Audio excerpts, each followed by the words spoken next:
சுமார் 5 ஆண்டுகளாக உலகத்தையே உலகிக் கொண்டிருக்கும் ரஷ்யா உக்ரைன் போர் இப்போது ஒரு மிக முக்கியமான மற்றும் எதிர்பாராத திருப்பத்தை சந்தித்திருக்கிறது. உக்ரைன் அதிபர் ஜெலன்ஸ்கி ரஷ்ய அதிபர் விளாடிமிர் புட்டினுக்கு ஒரு அரிய திறந்த மடல் ஒன்றை அனுப்பியுள்ளார். அதில் போரை முடிவு கொண்டுவர தான் நேருக்கு நேர் புதினை சந்திக்க தயாராக இருப்பதாகவும், பேச்சுவார்த்தை நடக்கும் காலம் முழுவதும் உக்ரைன் ராணுவம் முழுமையான போர் நிறுத்தத்திற்கு தயார் என்றும் அதிரடியான அறிவிப்பு ஒன்றை வெளியிட்டுள்ளார்.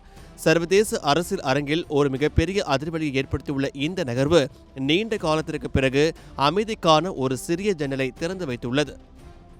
இந்த கடிதம் வெளியான சில மணி நேரங்களுக்கு முன்புதான் ரஷ்ய அதிபர் புட்டின் புனித பீட்டர்ஸ்பர்க்கில் உள்ள ஊடகங்களிடம் பேசினார்.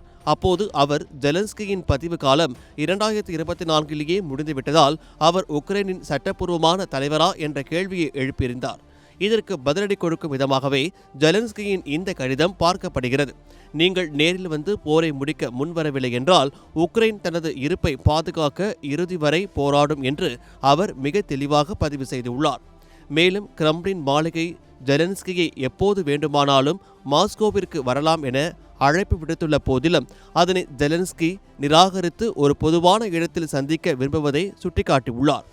உக்ரைனின் இந்த துணிச்சலான முடிவுக்கு பின்னால் சில முக்கிய இராணுவ வெற்றிகள் இருப்பதாக பார்க்கப்படுகிறது. குறிப்பாக புட்டினின் சொந்த ஊரான புனித பீட்டர்ஸ்பர்க்கில் உள்ள எண்ணெய் முனைய மற்றும் கடற்படை தளம் மீது உக்ரைன் ட்ரோன்கள் நடத்திய அதிரடி தாக்குதல் ரஷ்யாவின் வான்வெளி பாதுகாப்பு அமைப்பில் உள்ள ஓட்டைகளை அம்பலப்படுத்தியுள்ளது. இதனை புட்டின் அவர்களே பகிரங்கமாக ஒப்புக்கொண்டதோடு ரஷ்யாவின் பாதுகாப்பை இன்னும் பலப்படுத்த வேண்டும் என்றும் தெரிவித்துள்ளார். அது மட்டுமின்றி கடந்த மே மாதத்தில் மட்டும் ரஷ்யா கைப்பற்றிய இடங்களை விட உக்ரைன் அதிக நிலப்பரப்புகளை மீண்டும் மீட்டுள்ளது என்ற புதிய புள்ளி விவரமும் ரஷ்யாவிற்கு ஒரு மிகப்பெரிய பின்னடைவாக கருதப்படுகிறது. பேச்சுவார்த்தைக்கு முன்னதாக உக்ரைன் ராணுவம் டான்பாஸ் பகுதியில் இருந்து வெளியேற வேண்டும் என்று ரஷ்யா பிடிவாதம் பிடித்து வரும் நிலையில் ஜெலன்ஸ்கியின் இந்த முழு போர் நிறுத்த முன்மொழிவு அந்த பிடிவாதத்தை தளர்த்த வாய்ப்புள்ளதாக தெரிகிறது.